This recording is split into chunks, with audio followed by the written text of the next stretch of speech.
Ito naman po yung table ng high speed. Ito, brand new to. Pakita ko sa inyo kung paano ikabit yung mga rubber hinge, yung nakakabit dito. Tapos yung oil base, yung nakakabit dito. Tapos kung paano ikabit yung mga motor bolts. Tapos ikakabit na rin natin yung motor niya. In this case, servo motor po ang ikakabit natin. Tapos sa oil base naman, ipapakita ko na rin sa inyo kung paano i-set yung knee lifter niya. Okay? So ito yung brand new na high speed na nasa box. Kukuhain natin tong accessories niya kasi nandito nakalagay yung kanyang oil base tsaka yung ibang mga accessories yung gamit para maikabit sa mesa. So may iwan dyan yung machine head. Kuhanin muna natin to. Ayan. So i-open natin to.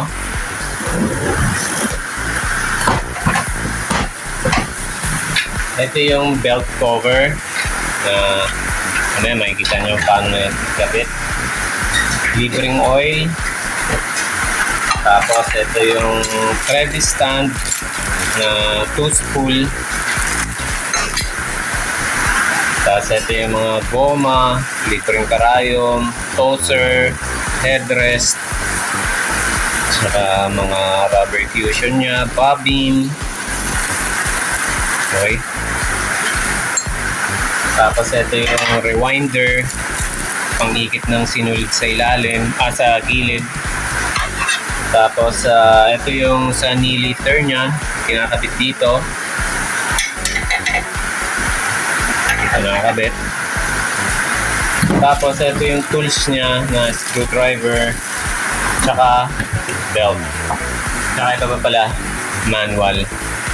So una natin ikakabit itong oil base nya. Ito usually nilalapag lang naman ng paganyan eh. So nakikita nyo meron siyang konting clearance pero wala namang kaso yun. Tapos kailangan nyo i-open ito yung mga goma kasi ikakabit na natin itong mga goma. Ito toser, dito to nakapwesto, ilalapag na lang ng paganyan. Ito namang headrest, dito yung nakalagay. Pwede naman yan ihuli na, kaya lang ilagay na natin para hindi na ma-misplace.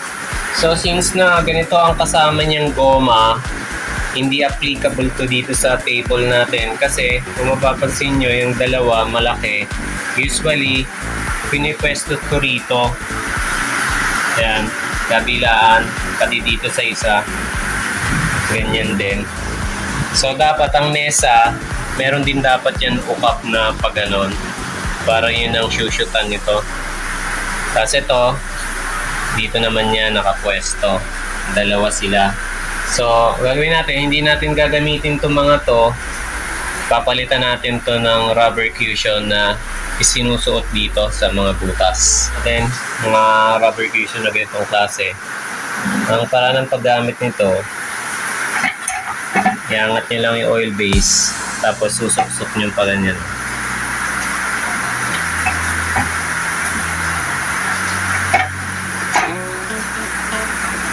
Kumbaga ipipilit nyo lang dun sa butas.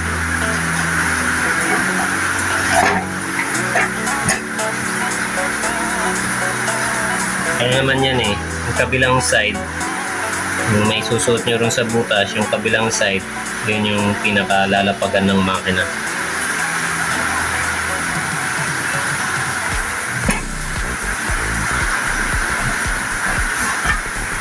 Ayan. And then, taas nyan, subukan natin ilapag ito. Tapos, lalapag natin yung makina dito at kakabit natin itong mga metal hinge para masubukan natin kung okay ba yung pagtumba ng makina. Kasi minsan pag tinumba nyo yung makina, nasabit dito sa formica ng table hanggang sa mabasag ito, sayang naman. So kapag ganun kasi nangyari, pag itinumba nyo at sumasabit yung formica hanggang sa mabasag, ang ginagawa natin doon, sinasapin na natin tong rubber hinge nya. bago natin ito ikabit, lalagyan natin dito ng sapin. Ang idea, para yung rubber hinge, lapit mo kuya, para yung rubber hinge ay medyo umangat ng kaunti. Yan, para maiwasan yung sumapit yung makina rito pagka tinumba nyo na yung makina. So, lalagyan lang natin ng sapin dito para umangat ng bahagya. Ano, konti lang naman eh. Kung sasabit siya. Kaya tatry natin ngayon.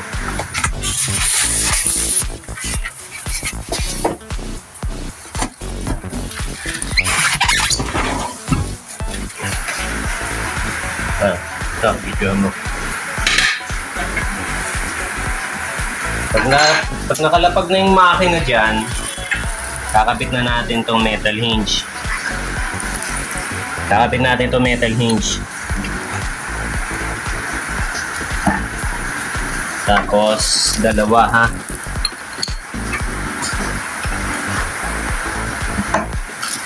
Ngayon, since nakakabit na yan, subukan natin itumba. At pag napansin natin na yun nga, katulad nito, sumasabit yung formica, so ang gagawin natin dyan, sasapin na natin tong rubber cushion para umangat siya, para pag tinumba natin hindi sasabit. Sasabit kasi so sayang mabibiyak yung formica. So alisin nyo muna yung head, tapos hahanap tayo ng pangsapin.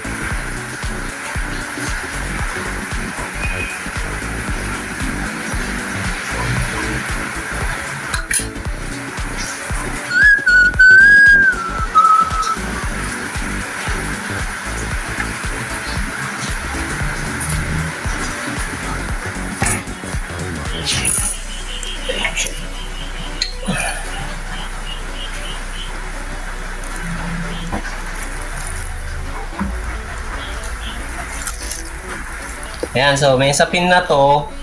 Ngayon, pagka tinumba natin pa ganyan, wala nang sabit. Hindi na sumasabit yung mga formica dito sa makina. So may tutumba nyo na ng maayos yan.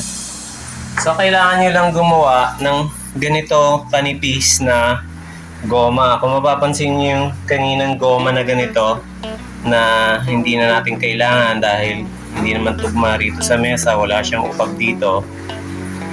Yun yung tinabas ko. Gamitan nyo lang ng blade o kung ano man ang panghiwa nyo dyan.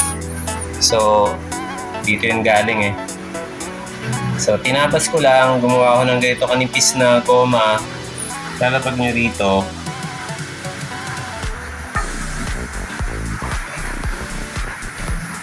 Yan. Tapos, papakuha na lang natin yan para hindi na ma-misplace o ma-iba ng pwesto.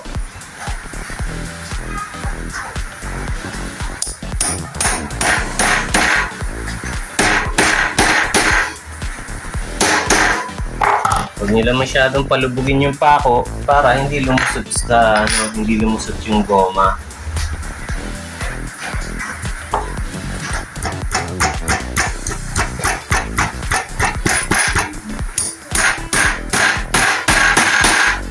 Try ulit natin ilapag yung makina.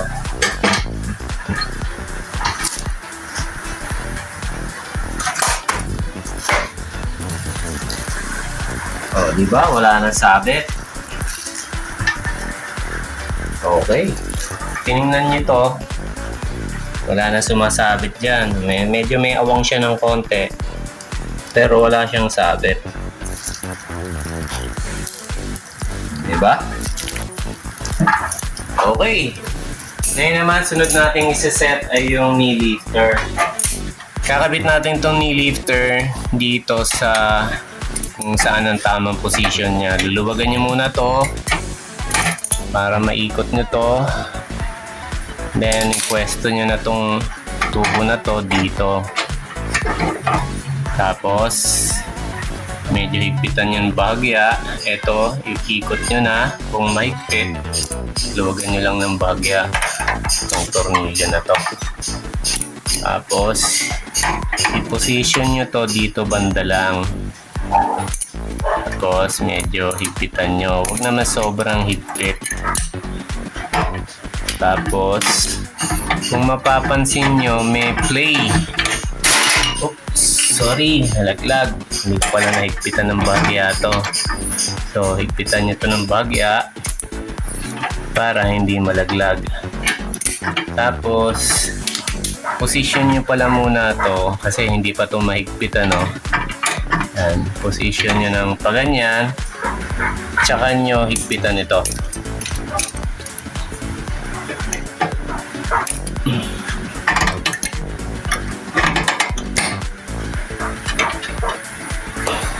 Okay, alalay lang po ang paghigpit sa mga tornilyo.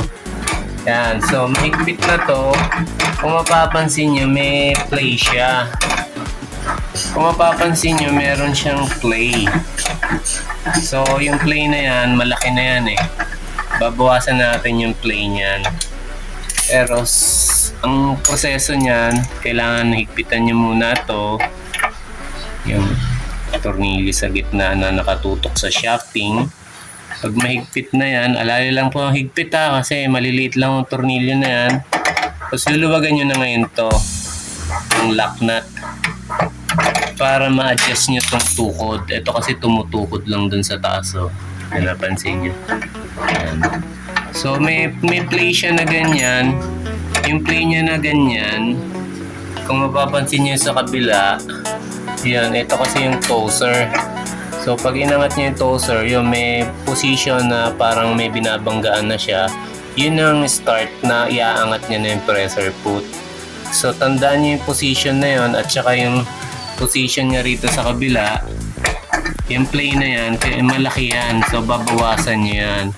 Ang paraan para mabawasan yan, ito ang adjustment ng tukod na to. So, nilawagan natin tong nut. Ito, patataasin nyo. So, kailangan nyo itong ikutin ng ayan, pakanan. Kung nakaharap ka rito sa tornilyo na to, so clockwise. Ayan. Tapos, tingnan nyo ulit kung nabawasan na yung clearance niya, yung play. Kung kulang pa, adjust nyo pa ulit yung nut. Tapos, adjust nyo pa to. Ito na yung sagad niya. Pero sakto na yung play niya, oh. Oops, natanggal na naman to. Higpitan ko ulit to.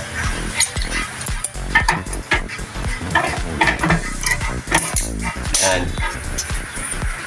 Ngayon, okay na yung play niya. Pwede na natin higpitan to. Sakto lang yung nut, ah. Pag mahigpit na yan, okay na yung play nito. Pwede nyo nang i-final yung ano nito, ang higpit dito, higpit dito, higpit dito. Provided na tama na yung position niya. Pag tinignan nyo ng paganyan sa harap ng makina, sakto ang position niya, nakababa. Kasi dito tatama yung tuhod nyo eh. Yan. So pag ganyan na position niya, higpitan nyo na to, higpitan nyo na to, higpitan nyo na to. Pero tandaan nyo, alalay lang lahat ng paghihigpit niya na kasi ito, lalo na to, aluminum zinc lang ho to eh. Huwag nyo masyadong pupwersahin kahit na malaki tong tornilyo na to. Okay. Higpitan ko.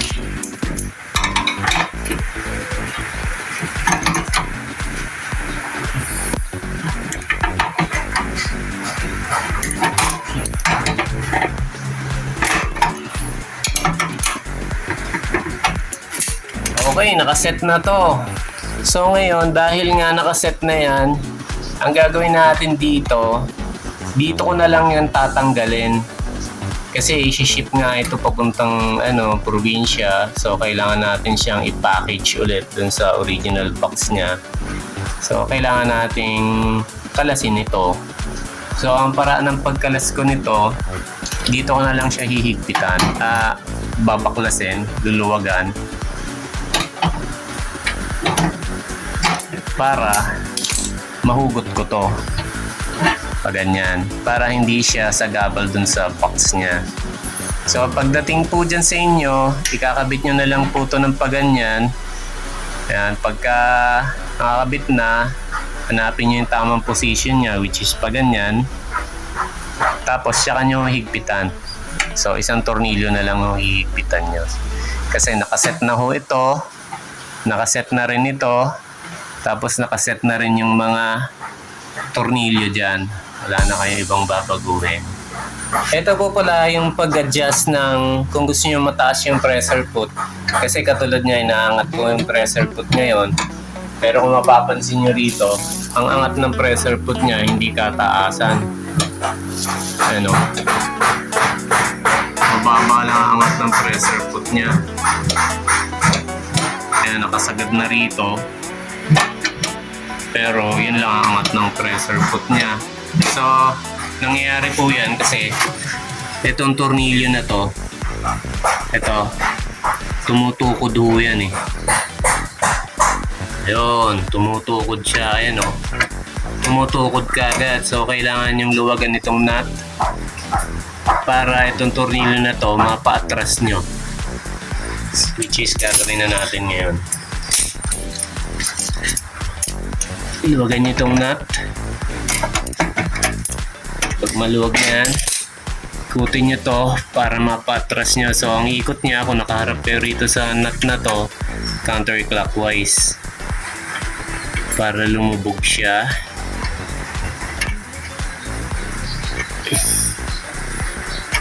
Lubog pa natin ng gusto. Tapos, tsaka nyo higpitan nito ng bahagya. So, yan. Adjust na natin. Fix na natin yan. Tingnan natin dito. Tumaas na. Yun. Taas na. Okay. So, higpitan na lang natin. Final na lang natin higpit nitong nut niya.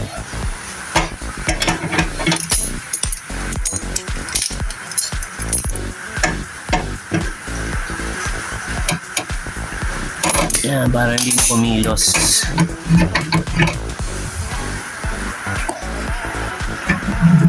Yan, taas na yung pressure foot.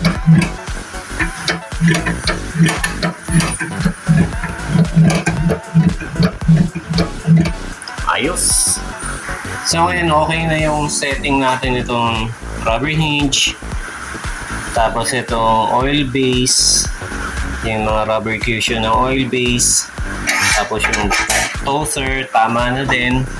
Pati yung setting natin dito sa knee lifter niya, yung yung mga tukod na to, kabilaan. Tapos yung setting nitong knee lifter, itong pababa na to, yung tinutuhod. Tapos tinuro ko na rin sa inyo na eto lang ang luluwagan ko para matanggal ko to, para magkasya ulit sa box. And then pag kakabit nyo, ito na lang din ang hihigpitan nyo. Provided na tama na ang position nito. Tsaka nyo higpitan nito. Ngayon naman, i-set aside muna natin to. Kasi ituturo ko naman kung paano ikabit yung mga motor bolts para maikabit natin yung servo motor. Itong setup pala natin ito, servo motor ang kakabit natin. Okay, so set aside muna natin to.